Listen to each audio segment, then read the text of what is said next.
तुमचा सातबारा शेतकऱ्यांचा करू कोरा कोरा कोरा, 3 वेळा कोरा कोरा कोरा असं घोषणा माननीय मुख्यमंत्री महोदयांनी निवडणुकीच्या आधी केली।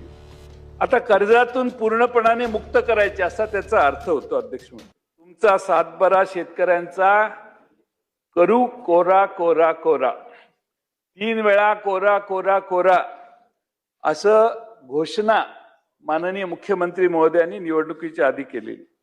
आता कर्जातून पूर्णपणाने मुक्त करायचे असा त्याचा अर्थ होतो। अध्यक्ष महोदय, पण अध्यक्ष महोदय, मुख्यमंत्र्यांनी 2 लाख रुपयापर्यंतच कर्ज माफ केलं।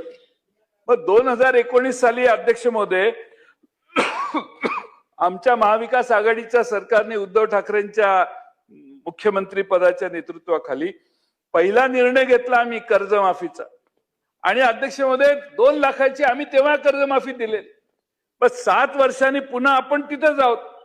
राज्यावरचा 4 लाख कोटीचा कर्जाचा बोजा 11 लाख कोटीवर गेला। पण अध्यक्ष महोदय, कर्जमाफीमध्ये काही वाढ झाली नाही। अध्यक्ष महोदय, सगळ्यांना महागाई आहे, तर आमच्या महाराष्ट्रातल्या शेतकऱ्यांना कर्ज महागाई नाही का? आणि म्हणून अध्यक्ष महोदय मला वाटत होतं, आशा होती की गेला बाजार 5 लाख रुपयापर्यंत तरी कर्जमाफी सरकार करेल। अध्यक्ष महोदय, 2 लाख रुपये भरले, 8 लाखाचं कर्ज आहे, 6 लाखाचं काय, 5 लाखाचं कर्ज झालं तर विदर्भात फार मोठा सावरकरजी फायदा झाला असता सगळ्यांना। पण 5 लाखाचं कर्ज, आता महागाई एवढी वाढली, खताचे दर एवढे वाढले, कर्जच तेवढं काढावं लागतंय। आणि त्यामुळे अध्यक्ष महोदय, आपण शेतकऱ्याला कशी मदत करणार?